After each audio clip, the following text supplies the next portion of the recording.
qu'il faut comprendre, c'est qu'en fait, on est un individu ici avec plusieurs casquettes.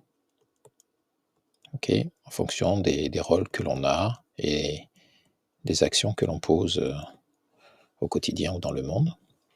Et donc, quand on veut aller sur Internet, il va falloir qu'on mette en place une stratégie qui permet de mettre ces outils et Internet à notre service et non pas l'inverse. Pour ça, il faut comprendre que Internet ici, on va dire que c'est ce monde-là. Quand vous êtes sur Internet, vous êtes constamment ciblé, tracé par des intelligences artificielles, des algorithmes qui ont pour rôle, en fait, de maximiser les recommandations qu'ils vont vous faire, parce que Internet est gratuit, mais c'est financé avec vos données de profilage de navigation. Donc, vous êtes constamment ici, sous l'œil de Big Brother, quand vous êtes sur Internet, qui va cibler tout ce que vous allez faire quand vous allez vous déplacer sur Internet. Donc, pour pouvoir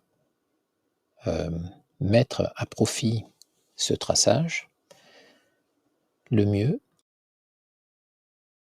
que on adopte ici une identité et qu'on choisisse ce que l'on veut montrer en fait à ces espions.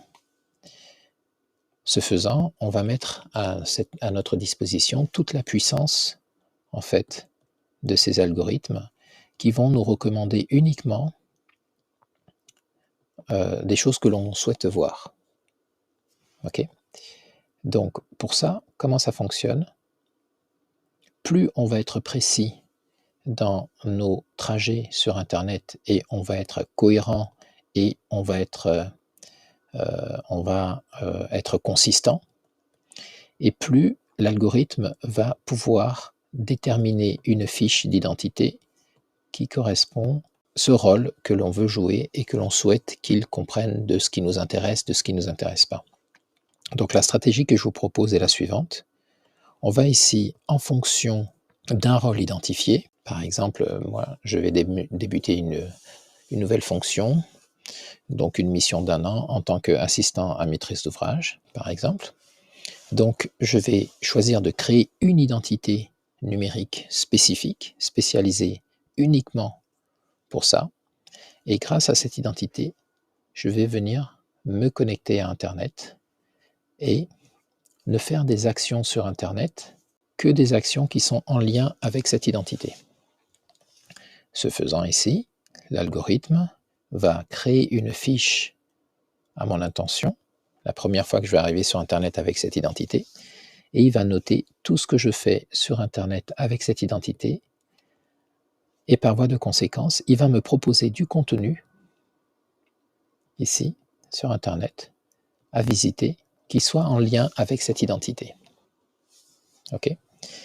Si je vais sur Internet et que, au lieu de visiter des sites en cohérence avec cette identité, je me mets à visiter plein d'autres sites qui sont en cohérence avec mes autres identités, par exemple des sites par rapport aux loisirs, des sites par rapport à mes passions ou à la famille, et bien ici ça va brouiller les pistes et l'algorithme ne pourra pas me proposer d'approfondir mes recherches spécifiquement sur cette identité en me proposant de nouveaux contenus qui sont en lien avec ce qui m'intéresse. Il va me proposer un petit peu de contenu de tout, ce qui va rendre non productif les résultats de ce qu'il va me donner. Donc voilà la raison pour laquelle on va spécialiser différentes identités pour pouvoir aller sur Internet. Deuxième chose qu'il faut comprendre, c'est que pour aller sur Internet, il va me falloir une identité numérique ici, c'est ma carte d'identité. Et ça correspond à la création d'une adresse Gmail. C'est une adresse email de Google,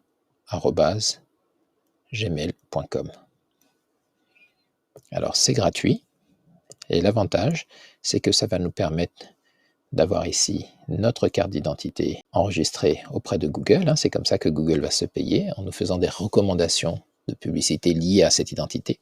mais on va avoir accès, nous, à tout l'écosystème de Google, à savoir tous les outils Google. On verra donc YouTube, une adresse email et plein d'autres outils.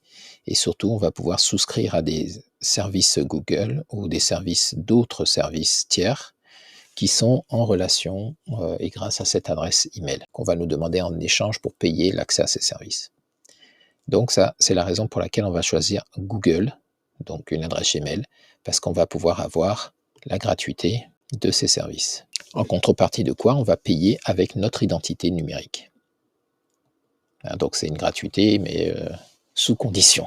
C'est-à-dire toutes les informations liées à cette identité va servir à nous profiler et à payer l'accès à ces services, puisque Google va revendre le contenu de cette identité à ces services pour qu'ils puissent nous cibler avec des publicités. Une fois qu'on a une identité numérique qui elle-même émane, on va dire identité 1, qui elle-même émane de ce qu'on est, ok, et qui est une adresse Gmail, on va avoir besoin d'aller sur Internet grâce à un navigateur. Le navigateur, c'est l'outil qui nous permet d'accéder à Internet. Donc, nous, on va choisir l'outil, le navigateur de Google, donc qui s'appelle Google Chrome. Il en existe d'autres des navigateurs, hein. Il y a Safari sur Apple, il y a Microsoft Edge, qui est le navigateur de Microsoft.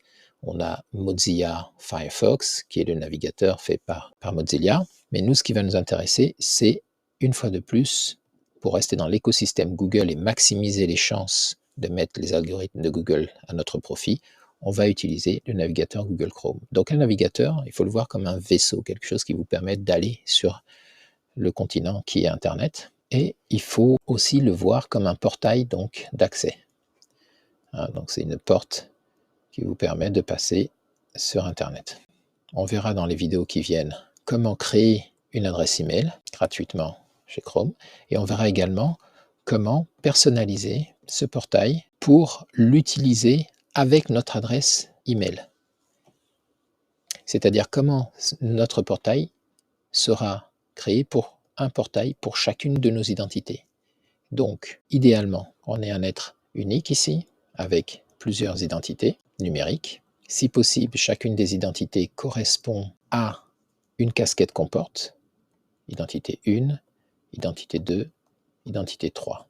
Et ce que vous avez compris, c'est que pour créer une identité, en fait, ça sera une adresse email spécifique. Donc, on va apprendre à créer cette adresse email spécifique, vous allez voir, gratuitement. Et même que cette adresse, c'est une adresse Google, donc il sera quelque chose @google.com. Ensuite, pour chacune des identités, on va passer par Chrome, qui est un portail, une porte vers Internet.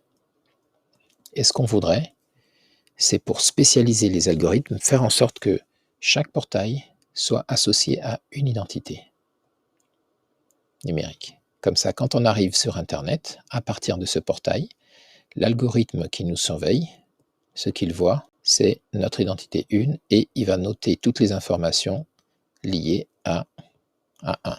Si on rentre au pays d'Internet avec cette identité 2, il va créer un profilage pour l'identité 2 et la même chose pour l'identité 3.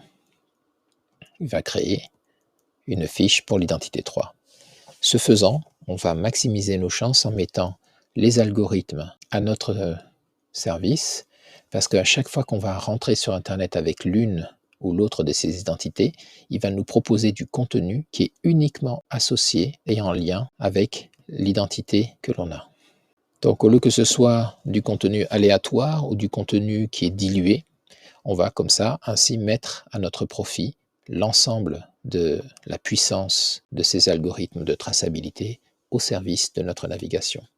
Donc dans les prochaines vidéos qui vont suivre, je vais vous montrer comment créer une adresse Gmail, comment associer cette adresse Gmail donc à notre identité.